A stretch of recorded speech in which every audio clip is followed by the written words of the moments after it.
বিধায়ক ৰূপজ্যোতি কুৰ্মীৰ বিৰুদ্ধে সোণাৰীত কংগ্ৰেছৰ উত্তাল প্ৰতিবাদ। ৰূপজ্যোতি কুৰ্মীক বহিষ্কাৰৰ দাবীৰে উত্তাল কৰি তোলে সোণাৰী মাজমজিয়া। অসম প্ৰদেশ কংগ্ৰেছ কমিটিৰ নিৰ্দেশ মৰ্মে চৰাইদেউ জিলা কংগ্ৰেছ কমিটিৰ উদ্যোগত দেওবাৰে পুৱা 10 বজাত সোণাৰীৰ লাচিত উদ্যান প্ৰাংগণত মৰিয়নি সমষ্টিৰ বিধায়ক ৰূপজ্যোতি কুৰ্মীৰ বিৰুদ্ধে প্ৰতিবাদী কাৰ্যসূচী ৰূপায়ণ কৰে। অসম বিধানসভাৰ পবিত্ৰ মজিয়াত শাসনাধিষ্ঠিত বিজেপি দলৰ সদস্য মৰিয়নি বিধানসভা সমষ্টিৰ বিধায়ক ৰূপজ্যোতি কুৰ্মীয়ে সদন অপবিত্ৰ আৰু কলুষিত কৰাৰ যি নিকৃষ্ট কাণ্ড সংঘটিত কৰাৰ লগতে বিৰোধী দলৰ দলপতি দেৱব্ৰত শইকীয়া আৰু বিৰোধী দলৰ বিধায়কসকলক কৰা চূড়ান্ত অসভ্যালিৰ বিৰুদ্ধে সোণাৰীত চৰাইদেউ জিলা কংগ্ৰেছ কমিটিয়ে এই কাৰ্যসূচী ৰূপায়ণ কৰে। উক্ত প্ৰতিবাদী কাৰ্যসূচীত অংশগ্ৰহণকাৰীসকলে বিধানসভাৰ পবিত্ৰতা আৰু গৰিমা ৰক্ষাৰ দিশত কঠোৰ ব্যৱস্থা গ্ৰহণৰ দাবী জনায়। চৰাইদেউ জিলা কংগ্ৰেছৰ নেতৃত্বই কয় যে বিধায়ক ৰূপজ্যোতি কুৰ্মীৰ এই আচৰণ গণতন্ত্ৰৰ মৰ্যাদাক কলংকিত কৰিছে।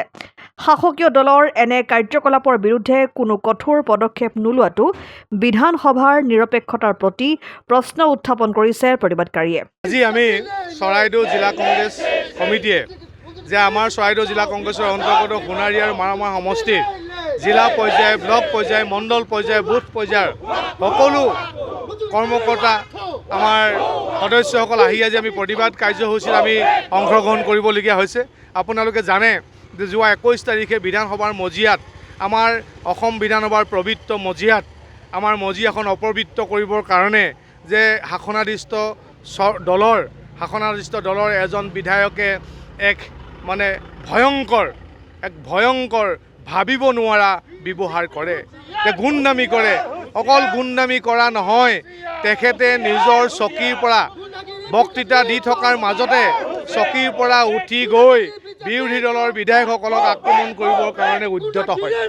এনে এক লজ্জাজনক ঘটনা আমি আজি চকুত দেখিবলৈ পালোঁ। ইমান দিন আমি দেখিবলৈ পোৱা নাছিলোঁ। বিধানসভাত বিভিন্ন ধৰণৰ চৰকাৰ চলে, চৰকাৰ বিভিন্ন দলে চলায়, কিন্তু এনেধৰণৰ পৰিৱেশ আমি কাহানিও দেখিবলৈ পোৱা নাছিলোঁ। গতিকে আমি অসম বিধানসভাৰ অধ্যক্ষ মহোদয়ক আমি আহ্বান জনাইছোঁ যে আপোনালোকৰ অধ্যক্ষতাত এজন বিধায়কে এনে ব্যৱহাৰ কৰিবৰ কাৰণে ক'ত সুবিধা পালে?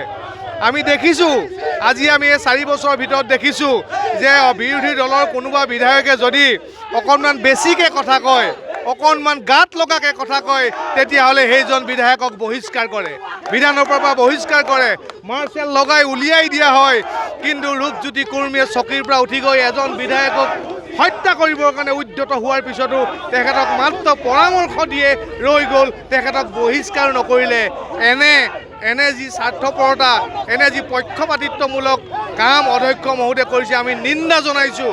আমি অসম বিধানসভাৰ অধ্যক্ষ মহোদয়ৰ এনে পৰিচালনাক আমি নিন্দা জনাইছোঁ। চৰাইদেউ জিলা কংগ্ৰেছৰ মজিয়াৰ পৰা আমি আশা কৰিছোঁ যে ভাৰতীয় সংবিধানৰ পবিত্ৰ সংবিধান ৰক্ষা কৰিবৰ কাৰণে অধ্যক্ষ মহোদয় এইখন চৰকাৰে নিশ্চয় এক সুব্যৱস্থা হাতত ল'ব।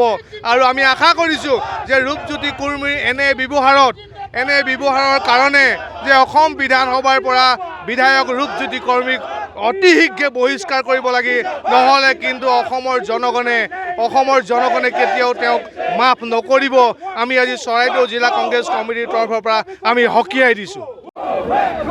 অসম বিধানসভাৰ পবিত্ৰ মজিয়াত মৰিয়নি সমষ্টিৰ বিধায়ক ৰূপজ্যোতি কুৰ্মী ডাঙৰীয়াই বিধানসভা চলি থকাৰ মাজতে তেখেতৰ বক্তব্যৰ মাজত দুধৰালিৰ প্ৰসংগত বিৰোধী দলৰ এগৰাকী বিধায়কে, নিৰ্দলীয় বিধায়কে দুধৰালিৰ প্ৰসংগত এটা প্ৰশ্নৰ অৱতাৰণা কৰিছিল।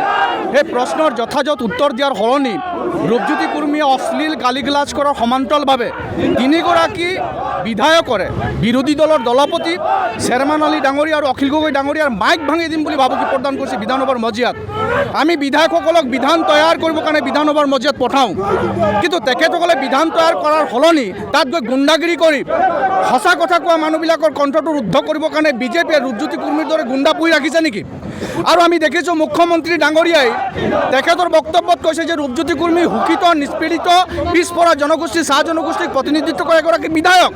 ৰূপজ্যোতি কুৰ্মী ডাঙৰীয়াক মুখ্যমন্ত্ৰী ডাঙৰীয়াই শাস্তি দিয়াৰ সলনি তেখেতক এটা জাতিগত কালাৰ দি পেলাই ৰক্ষণাবেক্ষণ দিবৰ কাৰণে যিটো উঠি পৰি লাগিছে, সমান্তৰালভাৱে মানৱ ডেকাই তেওঁক জাতিগত কালাৰ দি পেলাই যিটো ৰক্ষণাবেক্ষণৰ ব্যৱস্থাটো কৰিব বিচাৰে, আমি ধিক্কাৰ জনাইছোঁ। ৰূপজ্যোতি কুৰ্মীও কৈছে যে মই চাহ জনগোষ্ঠীৰ বিধায়ক হিচাপে মোক কথা ক'ব নিদিয়ে। আৰু চাহ জনগোষ্ঠীৰ বিধায়ক যদি হয়, চাহ জনগোষ্ঠীৰ সমস্যাক লৈ ৰূপজ্যোতি কুৰ্মী কিমান সৰব, মজুৰি বৃদ্ধিক লৈ কিমান সৰব, ম্যাদী পট্টাক লৈ কিমান সৰব, জনজাতিকৰণ কিমান সৰব সৌদিনাখন মুখ্যমন্ত্ৰীয়ে 500 টকা মজুৰি দিব নোৱাৰোঁ বুলি ক'লে তেতিয়া ৰূপজ্যোতি কুৰ্মী কিয় নিমাত আছিল ৰূপেশ গোৱালা কিয় নিমাত আছিল তেৰজ গোৱালা কিয় নিমাত আছিল সঞ্জয় কিষাণ কিয় নিমাত আছিল তেওঁলোকে তেতিয়া মুখ্যমন্ত্ৰীক উভতি ধৰিব লাগিছিল আজি ৰূপজ্যোতি কুৰ্মীয়ে তেওঁ কৰা ভুলটো ঢাকিবৰ কাৰণে চাহ জনগোষ্ঠীৰ যিটো কালাৰ জাতিগত যিটো পৰিচয় আগফালে নি পেলাই তেওঁক বচাব বিচৰা হৈছে গতিকে আমি এটা কথা আজিৰ এই ধৰ্ণাস্থলীৰ পৰা অসমৰ মুখ্যমন্ত্ৰী আৰু বিধানসভাৰ অধ্যক্ষ ডাঙৰীয়াক স্পষ্টভাৱে সকীয়াই দিব বিচাৰিছোঁ আহ্বান জনাব বিচাৰিছোঁ ৰূপজ্যোতি কুৰ্মীক বিধানসভাৰ মজিয়াৰ পৰা বহিষ্কাৰ কৰিব লাগে এনেধৰণৰ গুণ্ডামি কৰা মানুহক এনেধৰণৰ গুণ্ডাৰাজ চলাব বিচৰা মানুহক বিধায়কৰ আসনত বহাৰ কোনো অধিকাৰ নাই তেখেতে অসমৰ সংসদীয় পৰম্পৰা ভাৰতবৰ্ষৰ সংসদীয় পৰম্পৰাত কালিমা সানিছে তেখেতক শীঘ্ৰে বিধানসভাৰ মজিয়াৰ পৰা তেখেতক বহিষ্কাৰ কৰিব লাগে মথুৰাপুৰৰ পৰা ইছলাম আহমেদৰ ৰিপৰ্ট অসম আদিত্য।